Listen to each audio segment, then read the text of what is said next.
you see the sentences, when you read the sentences, you will see the word in use. So instead of just, knowing the word separately, you will know how the word is used in a sentence. And that's how you should be learning. When you see a new sentence, when you read a new sentence, he's been always arrogant. Learn the chunk. Know the chunk. The chunk, I mean the sentence itself. And keep repeating this. He's been always arrogant. He's been always arrogant. I've never been arrogant. She's never been arrogant. And try to, change the subject. So when we learn in a chunk, I mean we learn the word in a sentence, and this makes it easier for the brain to understand, remember, recall, and use. Okay. Number 8, benefit number 8, easier logistics. So of course, practicing the language is something that is quite, some people tell me like, I don't really have a lot of native speakers in my workplace. That's why I never speak in English. Some other people tell me, well, I meet a lot of tourists. I'm working in one of the sightseeing, landmarks in my country, and I meet a lot of tourists. So I talk in English a lot. So speaking depends on human interaction. On the other hand, reading, you need no one. So you just need the book itself, and it can be like a real physical book or on your mobile phone. Nothing is easier now than just downloading um, um, the content you want to read it, like if it's a short story or a novel or a book or anything you want to read. So it's easier. What I'm trying to say is easier. Logistics is it happens everywhere, anywhere. That's what I'm trying to say. You can practice this. You don't really wait for someone to help you read. You don't really for a teacher. You don't really need for a language partner. You don't need for anyone now. You just need to do it anywhere, everywhere. Nurturing your mind. Nurture is when you are, taking care of something and feeding something. And, so sometimes we don't really talk freely and confidently because we don't have ideas. Social problems. I don't think I have social. I don't know. I don't know. Women empowerment. What do you really mean by this? Encouraging women and supporting women. I know nothing about this. Global warming.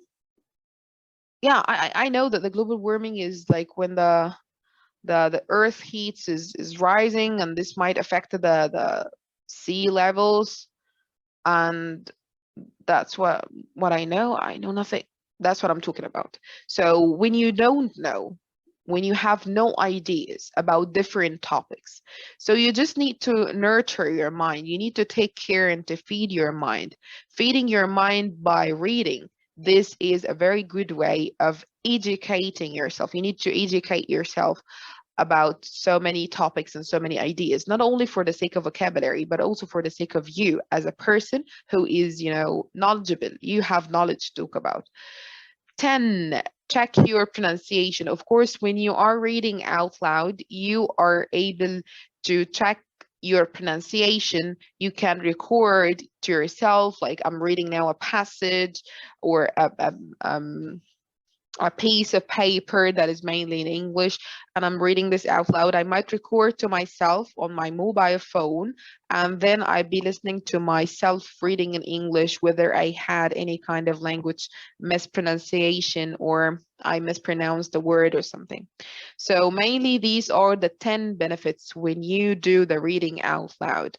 So they're quite important, very beneficial, really effective. That's why you need to know this, because very important. So how should we read? Can you elaborate more, or can you explain more how it is done? Actually, you just need to keep it cool. What I'm trying to say, I don't like I don't want it to be academic practice. I don't want it to be very dull and boring practice. No, I just want it to be cool. What do you mean by keeping it cool? Your intonation. Now I'm talking to you. I am not reading from a certain script, but you will find my voice is going up and down. And it is lively because I'm talking freely to you. I don't have a script. So your rising and falling intonation is a very important part of this practice.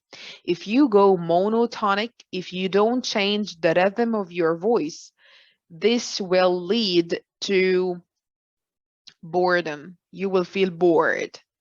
You will feel that boredom, and by the end, you will be absent-minded. Like you will, what am I reading about? Because your voice is not moving.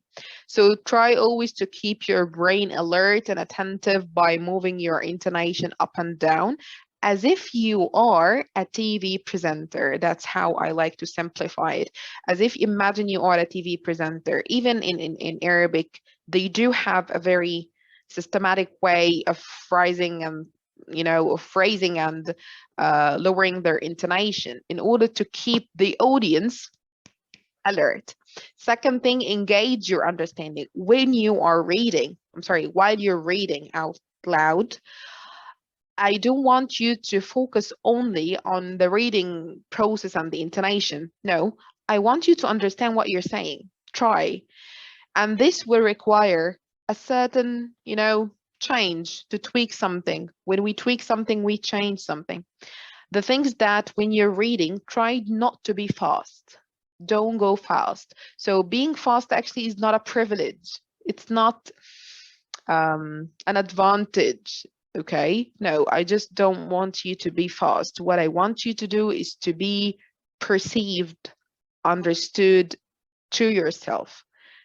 Shall I go slowly? Like, shall I read very slowly? No, no, no. Just read a very normal pace by a very normal pace, but try to move your intonation. Can you just give us an example? Of course, this is a part of a very short story. It's for children, and I love to read children's stories because the language is not really difficult and it's so easy for me. So the wrong example. I'm doing something wrong. Once upon a time, there was a brave knight called George. George had lots of adventures as he traveled by horse across many lands.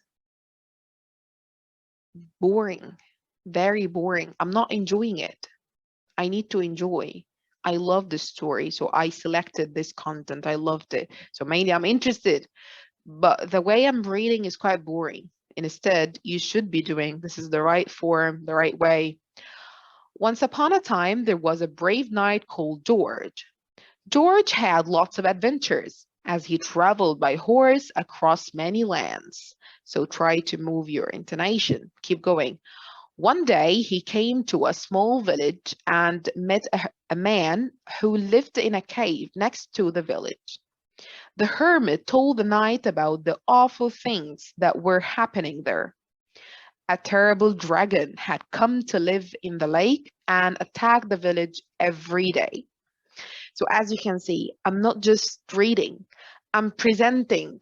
That's what I'm trying to say. When you act like a TV presenter, your intonation is so alive and it's so active, and you will never be absent-minded. You will never lose your attention because your voice is awake.